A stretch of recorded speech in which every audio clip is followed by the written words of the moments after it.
Magandang araw, mga kapatid, mga kababayan. Welcome again to my small channel. This is EJ Morse. Thank you for joining me today. At para doon po sa mga bago lang dito sa channel ko, kindly subscribe. Paki-hit na rin yung ating notification bell, pati yung like button, at baka pwedeng i-share na rin natin para mas marami ang makaalam tungkol sa ating mga pinag-uusapan, tungkol sa ating discussions dito sa aking munting channel. Again, thank you so much at maraming salamat pati doon sa ating mga kababayan na kasalukuyang naandyan nagtatrabaho sa iba't ibang panig ng daigdig, ang ating modern heroes, ang ating mga OFW. Again, thank you so much at meron tayong discussion for today na mainit na pinag-uusapan ngayon dito sa Pilipinas. But before that, as usual, yung ating EJ Morse prayer. Ito yung ating reminder palagi dito sa ating mga manggagawa sa gobyerno, sa ating mga public servants. Here it goes. Sa lahat ng mga manggagawa sa pamahalaan, sa lahat ng mga public servants, tama na ang pagyayabang, itigil ang pagiging arogante, irespeto ang mamamayan, huwag magnakaw, huwag maging tamad, maging mapagpakumbaba, pasweldo kayo ng taong bayan, kami ay nakamasid, di namin kayo tatantanan. Okay, thank you so much at tuloy-tuloy na tayo. Ito yung mainit na pinag-uusapan noong pang Biyernes. Ito yung tungkol sa lumabas na balita at ito ay nabasa ko nga. Magmamadaling araw na, nabasa ko doon sa nilabas ng Rappler. Hindi nga lang ako agad gumawa ng video dahil nabasa ko naman dito na hindi pa siya confirmed. Baka naman iniisip ko, sabi ko, baka sayang lang at baka bandang huli, lalabas naman pala na hindi ito kumpirmado talaga, ay nakakahiya din naman sa public na banat ako ng banat, tapos hindi pa pala confirmed. Although ngayon, nilalabas ko itong aking komentaryo, itong aking vlog, na wala pa rin naman talagang confirmation tungkol dito na ang ICC, ayon sa Rappler, ay merong unconfirmed report na dumating or sa source ng reliable source daw ng Rappler ay meron daw inilabas na arrest warrant. Pero dahil nga hindi siya ganun kalinaw, unang-una, hindi naman alam. Wala namang sinabi ang Rappler kung saan nanggaling yung unconfirmed report na yan. Kaya hindi pa ako kagad-agad gumawa ng aking komentaryo. Pero ngayon, bagamat wala pa ngang hanggang ngayon ay wala pa rin confirmation coming from Malacanang at coming from the DOJ, ganun din sa PCO,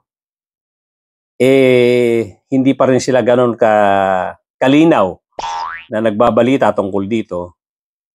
Pero may mga nakikita na tayo na mga kilos at mga pangyayari na medyo kakaiba. Kakaiba in the sense na yung sa side ni former President Digong Duterte, nagkaroon nga ng biglaang paglipad doon sa Hong Kong.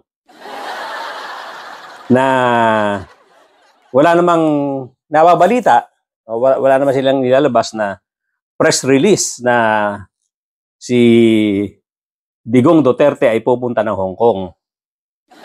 Although, ang sinasabi nga nila ay may programa naman. At kahapon nga, napanood natin yan na talagang legit na nagkaroon nga ng programa at nandoon din si Sara Duterte. Mahaba rin ang kanyang ginawang speech doon. At may mga politicians na nagsalita, katulad ni Marcoleta at iba pa. Ganon din of course, si former President Digong Duterte. na nagsalita dito na eto, lumabas na naman yung kanyang pagiging maisog niya. Matapang na naman siya tungkol dito sa, well, sinasabi naman din talaga nila na meron nga daw nag-aabang na arrest warrant sa kanya. Sa bibig mismo ng galing ni Digong Duterte. Pero yung kanyang isang kasama doon na nagsalita tungkol dito ay hindi naman daw yun ang dahilan kung bakit sila nagpunta ng Hong Kong. Hindi raw yun, wala daw relasyon ang supposed to be pagkakaroon ng arrest warrant against Duterte. Nandoon nga daw sila para doon sa kanilang gathering na parang Thanksgiving or pagpapasalamat doon sa mga Pilipinong nasa Hong Kong. Pero nung magsalita na si Digong Duterte, yun nga, kinonfront niya yung issue at sinabi niya meron na nga daw nababalita na arrest warrant laban sa kanya, ang ICC, pero as usual, yung style niya na ipapakita siya hindi siya natatakot at handa niyang harapin kung ano man to at nangatwiran pa siya, pinanindigan niya na wala siyang ginawang masama at sinasabi niya na ang ginawa niyang serbisyo o nung panahon na siya ang nakaupong presidente ay para daw sa mamamayang Pilipino. Kaya naman ako nakita ninyo na patong-patong ang kaso ko. Sa totoo lang, baka ang balita ko may warrant daw ako pag... Hindi, totoo. Yung sa ICC or something. Matagal na akong hinahabol ng mga putang ina.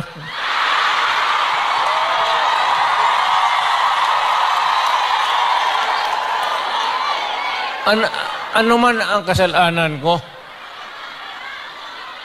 na ginawa ko man ang lahat sa panahon ko para may konting katahimikan at mapayapa ang buhay ng Pilipino.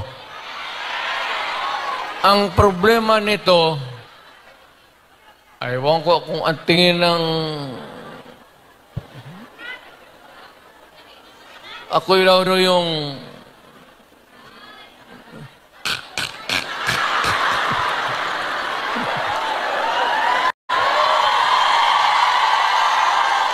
O ganito na lang. Ito ganito na lang. O sabi ko, assuming na totoo. Totoo talaga yung naririnig ninyo. Bakit ko ginawa yan? Para sa sarili ko? Para sa pamilya ko? Para sa inyo at ang inyong mga anak sa ating bayan. Kaya ako man... Ang hindi ko lang masyadong maintindihan dito, kada magsasalita ng hindi maganda itong si Rodrigo Duterte, ay may mga Pilipinong natuwang-tuwa at nagpapalakpakan. Pinagbibintangan itong si Rodrigo Duterte, si Digong Duterte, na nagpapatay ng libu-libong mga Pilipino. At pag nagsasalita siya ng tungkol sa patayan, itong mga kababayan natin nagpapalakpakan. Tuwang-tuwa sila. Pag nagmumura si Digong Duterte, tuwang-tuwa sila. Yan po ang hindi ko maintindihan sa ating mga kababayan. Sana po maintindihan din ninyo na hindi naman po basta-basta pagbibintang lang ito. At ang nag-imbestiga na nga ay International Criminal Court. Na siguro naman, ang mga tao rito, mga nag-iimbestiga rito, ay hindi mag-aaksaya ng panahon kung wala silang nakikitang kaso. Katulad na nga doon sa pag-iimbestiga nila kay Netanyahu, kay Putin, na ang lalaking pangalan, mayayamang bansa, and yet, wala itong sinino. Wala silang sinisino, basta may nagawang krimen at may nagawang pagkakamali sa bansa nila ay pinaninindigan nila at iniimbestigahan. At ito ay pinaghihirapan, itinataya din nila ang kanilang buhay dito para lang makakuha ng mga information. Ang hindi ko masyadong maintindihan nga, bakit may mga kababayan tayo na tuwing magsasalita si Digong Duterte tungkol sa patayan, tungkol sa pagmumura, ay nagpapalakpakan ang mga Pilipino. Nagtuwan-tuwa sila. Hindi nyo ba masyadong siniseryoso na baka nga totoo? Hindi natin kasi sinasabing guilty dahil hindi pa naman tapos ang paglilitis dito.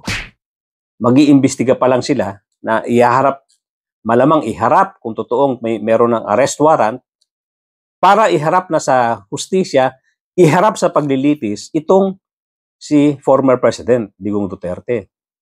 Pero hindi naman po siguro maganda na papalakpakan natin tuwing actually halos umaamin na si Rodrigo Duterte. Halos aminin niya na talagang may mga ipinapatay siya. Marami lang siyang style ng pagsasalita para hindi niya diretsyong aaminin, pero yun din ang tumbok na sabi nila, marami daw akong pinapatay. Pero biglang sasabihin niya, ang ginawa ko naman, ito ay hindi naman para sa akin, hindi para sa aking pamilya, kung hindi para sa taong bayan. Isipin nyo, hindi ba parang inamin niya na rin? Lahat daw naman ng ginawa niya, hindi para sa kanya. Hindi para sa pamilya niya, kundi sa mamamayang Pilipino daw. Ang pinag-uusapan doon yung patayan. And yet, parang walang naririnig itong mga kababayan natin. Nagpapalakpakan pa sila. Tuwang-tuwa sila. Well, hindi ko sila masyadong masisi. Baka naman kulang din sila sa information dahil baka ang pinapakinggan lang nila yung side ng mga Dutertes. Subukan niyo rin pong pakinggan yung side sa kabila. Kasi masakit pong pakinggan, masakit tingnan na maraming mga Pilipino ang nangamatay, pinagpapatay ng mga pulis ayon doon sa investigasyon. Pero tayo tuwan-tuwa pa. Hindi ba dapat magluluksa tayo na tuwing may Pilipinong namamatay, mga pinapatay na walang kalaban-laban. Hindi naman din totoo yung karamihan sa report nila na nanglaban. Hindi po siya totoo. Karamihan dong sa sinasabing nanlaban, wala naman talagang kalaban-laban. Hindi nabigyan ng tsansa na ang mga taong ito ay magbagong buhay kung meron man silang mga krimen, kung meron man silang nagawang pagkakamali sa buhay nila. At bibigyan diin ko po, yun pong ginawa ng Presidente Digong Duterte ay isang glaring violation sa konstitusyon. Yun po ang pinanumpaan niya bilang presidente. Krimen po yun na pababayaan niyang mga matay ang mga Pilipino, ang mga citizen, ang mga mamamayang Pilipino. Dahil yun po ang trabaho ng presidente. Pangalagaan ng peace and order, pangalagaan ang mga mamamayang Pilipino, pangalagaan o ipaglaban ang bayan. Lahat ng yun, medyo napabayaan. Hindi ba? Kung ikaw na mismo ang nagsasabi na sinabihan ko ang mga pulis na i-ano nyo yan, i-udyukan nyo na lumaban para tapos na ang problema natin, pagbabarilin nyo na. Of course, ginagamit niya lang yung salitang udyukan. Although wala namang nababalitang ganon, na inudyukan muna bago nanlaban yung mga naging biktima, bago binaril ng pulis. Karamihan dyan talagang plain and simple murder. Lumalabas sa investigasyon ng Kongreso. Wala naman lumabas na gano'n na inudyukan, bumunot ng baril yung suspect at nakipagbarilan. Wala pa akong narinig na gano'n base doon sa mga investigasyon sa Kongreso. Ibig sabihin, karamihan dito talagang pinagpapatay na walang kalaban-laban.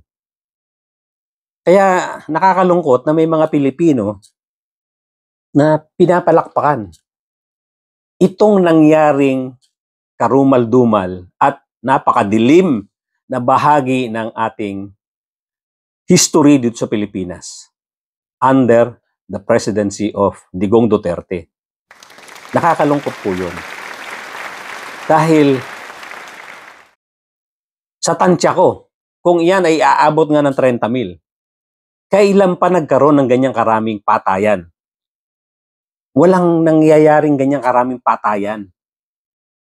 Kahit na sino mang presidente ng mga nakaraan. Yun talagang deliberate na pinapatay ang mga tao. Wala pa akong narinig na ganyang balita. Kahit na sino mang presidente na nakaupo in the past. Kaya nakakalungkot na meron tayong ganitong kwento dito sa ating bayan na ang isang presidente na halos diretso na talaga ilang beses inamin na talagang may order siya ng pagpatay. Yung mga spokespersons niya lang eh. Yung mga kasama niya sa kanyang kampo lang ang nagdi-deny later on. Pero pag si Digong Duterte ang nagsasalita, halos aminin niya na talaga ng diretso. Bandang huli na niyang babawiin. Pero may pag-amin muna and then bigla niyang ikakambyo salita niya na pag nanlaban, sasabihin niya biglang ganun. Pero katulad dito sa Hong Kong, halos ganun din ang sinasabi niya. Ako daw ay parang ganun. Ako daw ay may maraming pinapatay. Tapos sasabihin niya na yung mga ginawa ko naman na yan ay hindi para sa akin, hindi para sa mamamayang Pilipino. Hindi ba? Indirect na naman ang kanyang pag-amin. Laging ganun naman ang style niya. Ganun din yung style ng kanyang anak na si Sara Duterte. Yung kanyang pagbabanta ay sinamahan niya ng pag siya ay pinatay. Di ba? The same style. Alam mo naman to si Sara Duterte, idol niya, yung tatay niya. Pati yung mga pag-joke-joke nito, pinipilit niya makopya. Dahil nakita niya paano naging popular si Digong Duterte doon sa mga ganyang style. Yung pagmumura, kinopya niya rin. Gayang-gaya niya. Yung sinabi nga na pagbabanta, di ba? Na may twist. Na sinabi na ano yan, na sabi nga ni Bato de la Rosa ay conditional threat. Pero ganun din yun eh. Gumagamit lang sila ng ganyang mga pananalita para hindi diretsong aminin. Para nga naman may laban-laban pa sila pagdating sa korte. Anyway, bakit po natin tinakil ito? Sabi ko nga na hindi pa naman kumpirmado. Dahil nga dun sa mga kilos nila Duterte na biglang lumipad doon at magtatagal siya ron ng 1 buwan. Kung ito ay isang political rally lang at isang pasasalamat doon sa mga Pilipino diyan sa Hong Kong, mga masyadong importanteng tao ang kasama niya. Yung kanyang executive secretary, Mijaldea, kasama niya. Yung Nika head, kasama niya, plus yung asawa rin. Ganon din yung dating PNP head ng intelligence. Kasama rin yung asawa. Kasama rin dito na Digong Duterte yung kanyang live-in partner na si Abansenya at yung kanilang anak na si Kitty. So, hindi normal na isang political rally itong kanilang lakad. Kaya sabi ko, siguro talagang worth na pag-usapan na rin ito dahil may kakaibang kilos, kakaibang nakikita natin dito sa ginawa ng kampo ni Duterte. Bukod pa rito, lumalabas na a week ago pa ay narinig na rin ni former Senator Laila de Lima na meron na nga daw lumabas na ICC warrant. So malamang-lamang, alam naman natin na ikaw ay former president, hindi mawawala na meron kang tao diyan sa loob ng mga sundalo, sa loob ng mga pulis, or sa Malacanang mismo. Maaaring may mga bubwit pa sa dyan, sabi nga ni Deo Macalma. Baka may bubwit sa dyan sa Malacanang, hindi malayo, may bubwit ka dyan sa PNP at may bubwit ka dyan sa AFP. Kaya, nung lumabas itong balita, nakarating agad sa kampo ni Digong Duterte at more or less, alam naman natin yung ginagawang kilos nila, baka ito na ay paghahanda na rin sa mga susunod na pangyayari. At isa pang kakaiba rito, may mga movement na ng pulis diyan sa Davao. What? May nakita akong video na may bagong dating na mga pulis diyan sa Davao. Pinakita doon sa video, doon sa Davao Airport, na may mga pulis nga na nagsisidating. At sa NAIA, of course, may nakapagbalita rin na meron ngang pasakay sa aeroplano na mga pulis.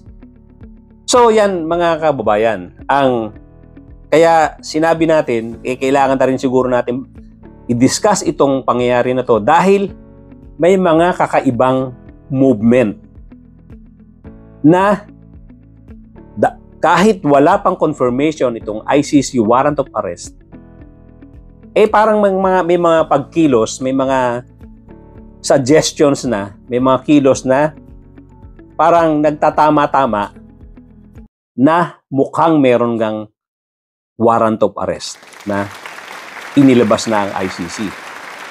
May mga nag-check sa website ng ICC, wala pa naman daw yung pangalan ni Rodrigo Duterte. Pero I don't think ilalabas agad yan dahil mapipreempt yung kilos. Ganon din, kung meron na yan na ilabas dito sa Malacanang, hindi yan agad-agad ibabalita nang hindi mo na magse-set up ng tamang preparations bago ilabas.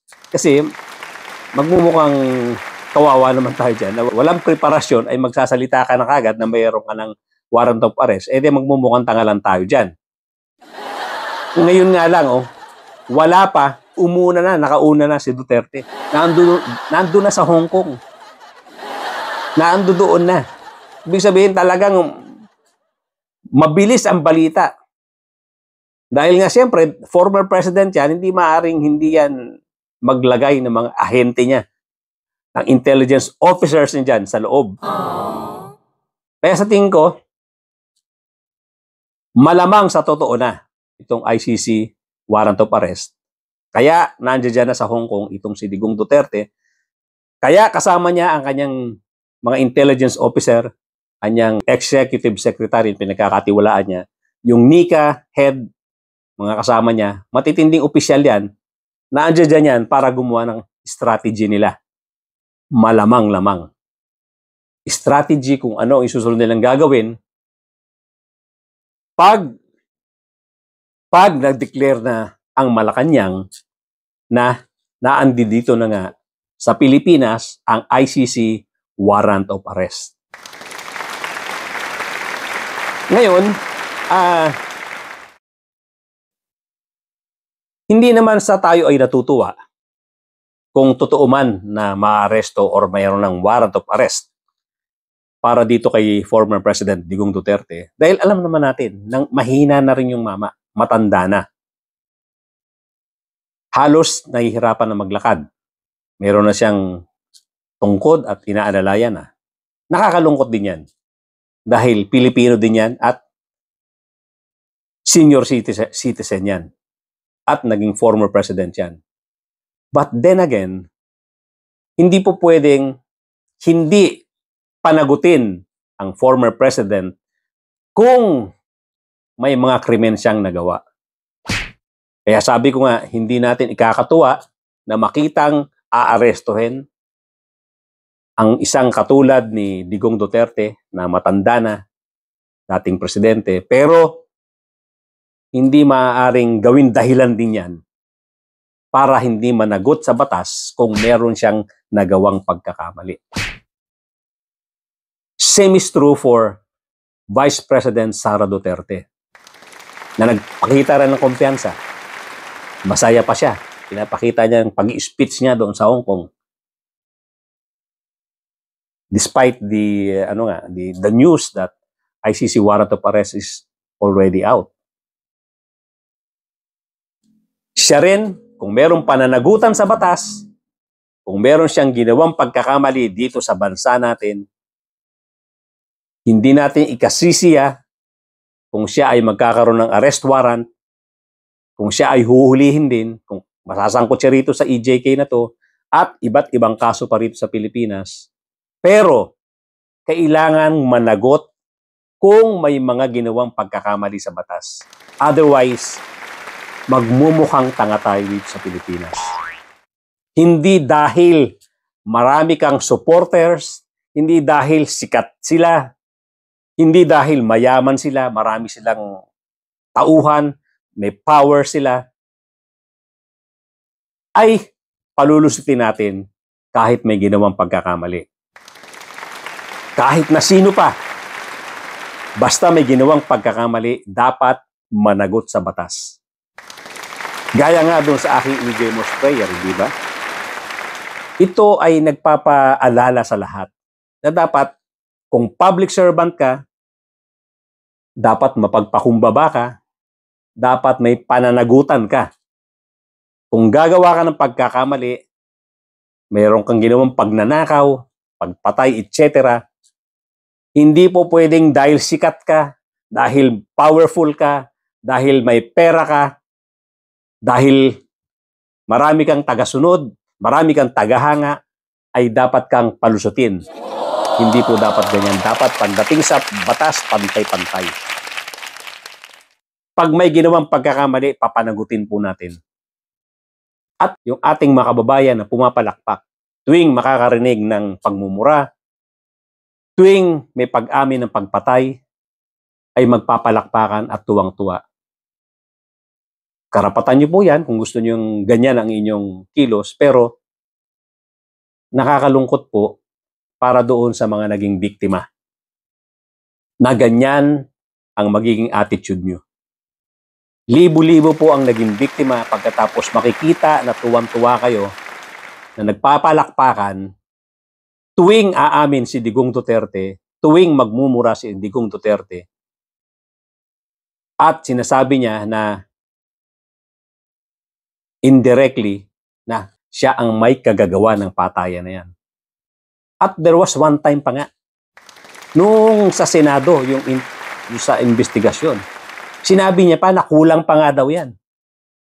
Pag daw siya makabalik sa pwesto, dodoblehin pa daw niya yung mga namatay na yan. Isipin niyo yan. Natutuwa tayo sa mga postura ni Digong Duterte, yung mga pagyayabang niya, yung pagpapamacho-macho niya, pagmumura niya. Tuwan-tuwa ang maraming Pilipino na mga supporters niya. Kaya lang masakit po yan doon sa mga pamilya na naging biktima dito sa war on drugs nila Duterte.